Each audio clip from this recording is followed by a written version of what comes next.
All right. Shalom, shalom. First and foremost, I would like to give all praise, honor, and glory to Yahweh, Bahashem, Yahweh Shai, Bahashem, Rakakwadash.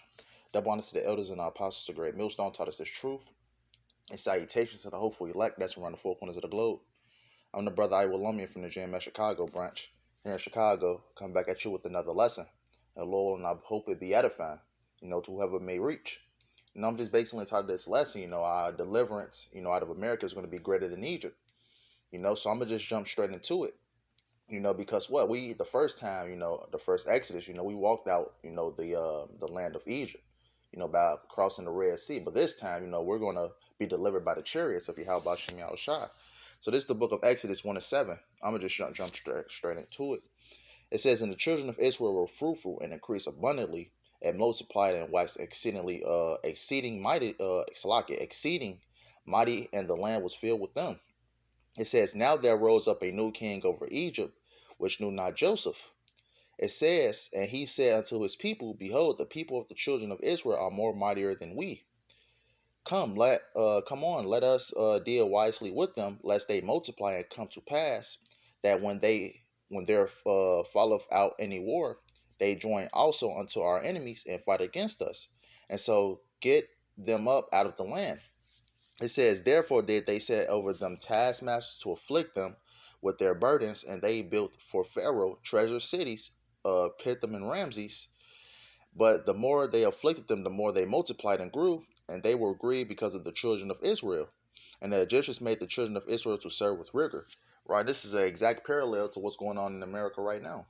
We were made to serve, hardcore slavery in the land of Egypt, for about 400 years. We're serving captivity over here in America you know.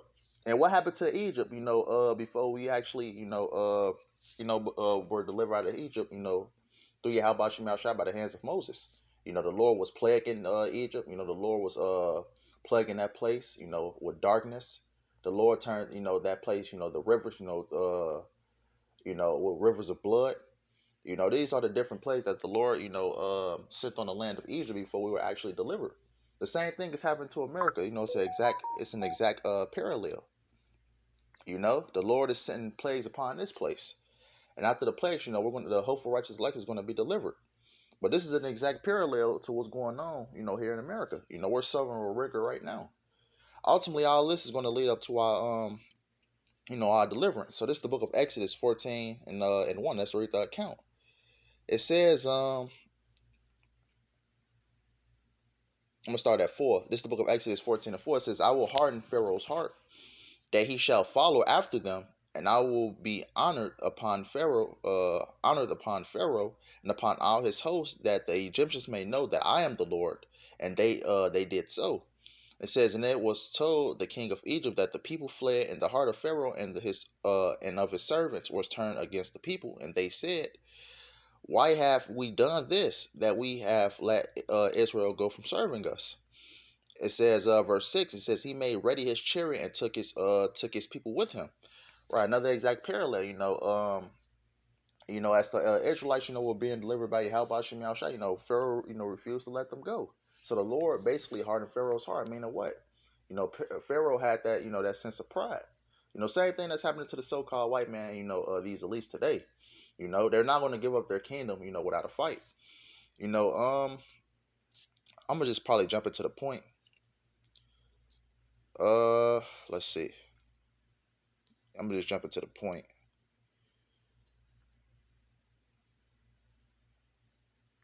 This is yeah, this is the book of this is verse 13. It says that Moses said to the people, "Fear ye not, stand still and see the salvation of the Lord, which he will show to you today. For the Egyptians whom ye have seen today, ye shall see them again no more forever."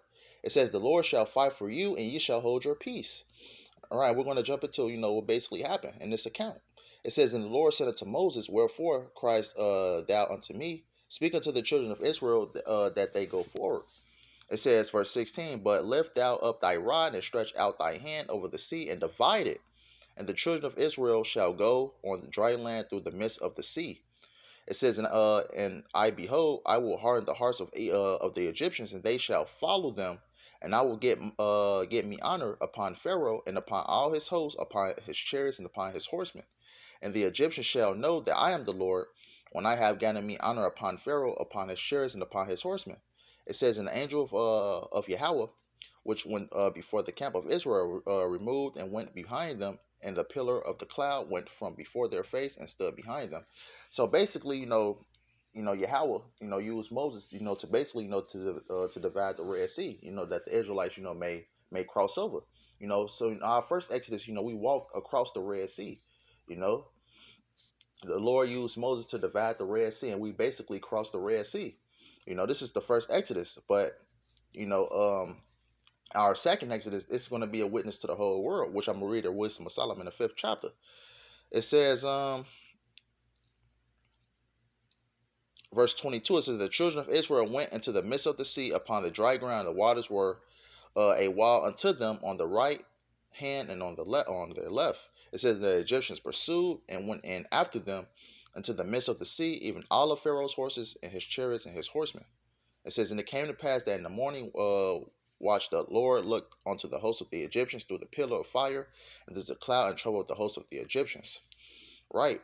And ultimately what ended up happening was, after Pharaoh and his army was chasing the Israelites, what ended up happening? Let's get into it. It says, let's see, verse 27 says, and Moses stretched forth his hand over the sea, and the sea returned to its strength. When the morning appeared, the Egyptians fled against it, and the Lord overthrew the Egyptians in the midst of the sea. Verse 28. So basically, the waters basically, drowned the Egyptians, Pharaoh and his army, you know. But compared to this, our deliverance that's about to come, that the Lord is going to give us hopeful righteous elect, is going to be far greater than this, which I'm going to actually get into, you know. It says, verse 30, it says, thus said the Lord, saved Israel that day out of the hand of the Egyptians, and Israel saw the Egyptians dead upon the seashore. And Israel saw that great work which the Lord did upon the Egyptians, and the people feared the Lord Yahweh Shem Shah, and believed the Lord and his servant Moses. Right, and the Lord is going to show even a more mighty work than this. You know, This is the book of Jeremiah 16 and 14. It says, therefore, behold, the days come, said the Lord Yahweh Shem Shai, that it shall no more be said, the Lord liveth that brought up the children of Israel out of the land of Egypt. Right. We, I just read the account, we were brought out of the land of Egypt, by Yahweh, using the hand of, using Moses, to do that. We crossed the Red Sea, you know. Verse 15, it says, but the Lord liveth that brought up the children of Israel from the land of the north, and from all the lands whither he had driven them, because we were scattered throughout the four corners of the earth, via slavery and other means, you know, fleeing from persecution, different things like that. That's how we were scattered. But ultimately, Yahweh Shem Shah is going to, deliver us out of all these lands, and the main land that He's going to deliver us from is here in America. It says, from the land of the north, and from all the lands whither He had driven them, and I will bring them again unto their land, and that I gave unto their forefathers. Right? The Lord is going to deliver us by the means of what? The chariots. What the world only calls UFOs. You know, which is described as chariots in the Bible. Well, let's continue. Let me see if there's actually anything left on this. Yeah, let's continue. This is the book of 2nd Ezra 15 to 10. It says, behold, my people is led as a flock to the slaughter. I will not suffer them now to dwell in the land of Egypt. Right, because if you read Revelations 11 and 8, you will know that this place, America, is spiritually Egypt. Let's actually prove that this place is spiritually Egypt. Revelations 11 and 8, I believe. This is the book of Revelations 11 and 8, just to prove that this place is, spiritually Egypt.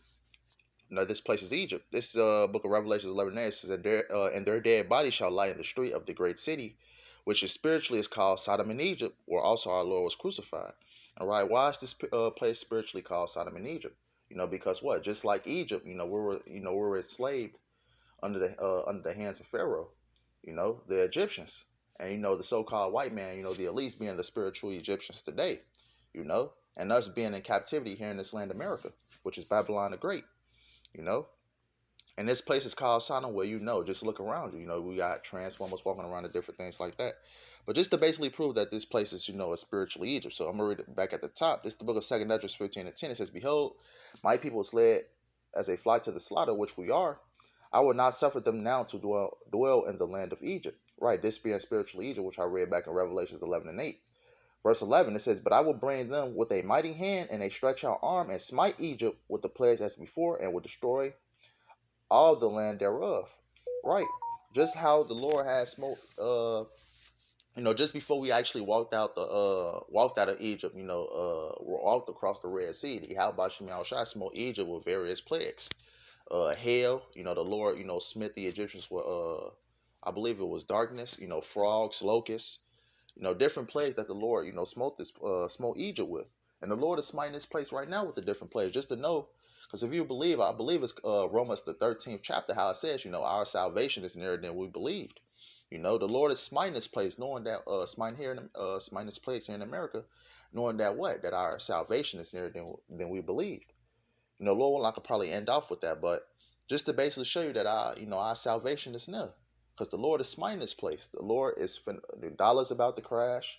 Various plagues hitting this place, diseases, you know, earthquakes, pestilence, famines, just like Egypt, but on a far larger scale. This is happening here in America.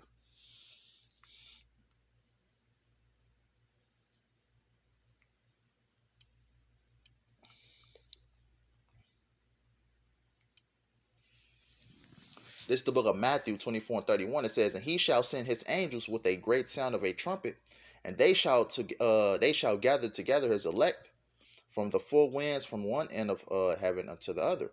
And how about Shemal Shah going to gather his elect? By the way of the chariots.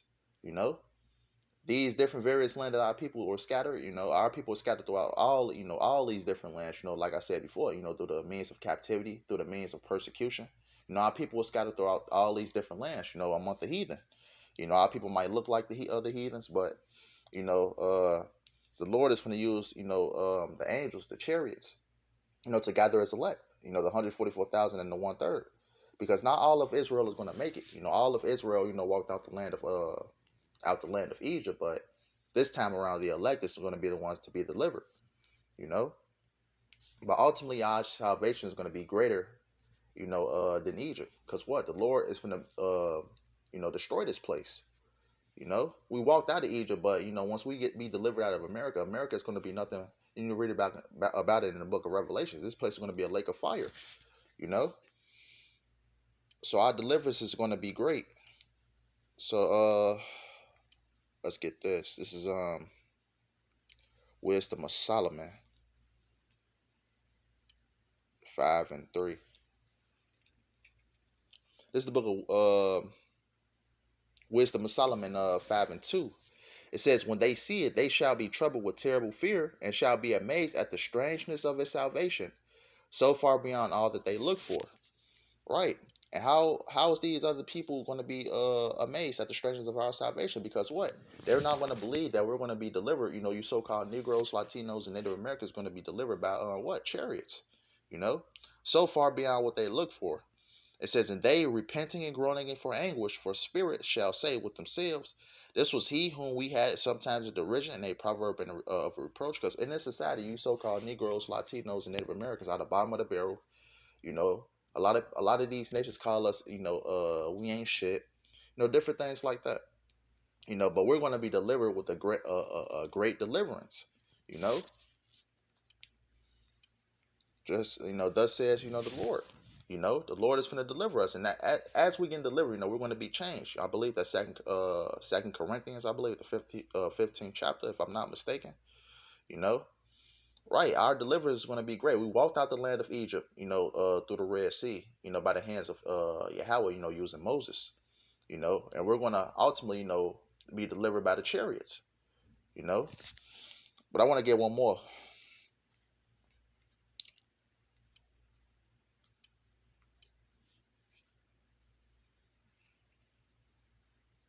This is Romans 13:11. It says, "In that knowing the time, that now is it is high time to awake out of sleep. For now is our salvation nearer than we when we believed. Right. And how do we know that? Because what all the various plays that Yahweh Hashem Yahushua is sending upon this place. We know that what the our deliverance is nigh. Just how Yahweh Hashem Yahushua smote Egypt with the different plagues. Turn the different rivers into blood. The locusts, the frogs. The hail that the Lord sent upon the Egyptians. The Lord smiting the firstborn. You know we know that the same thing is happening here in America, but on a far larger scale. We're seeing famines, we're seeing earthquakes, we're seeing uproars of the people. We know that our deliverance is near. What I read back in the Wisdom of Solomon 5:3. The strangeness of his salvation.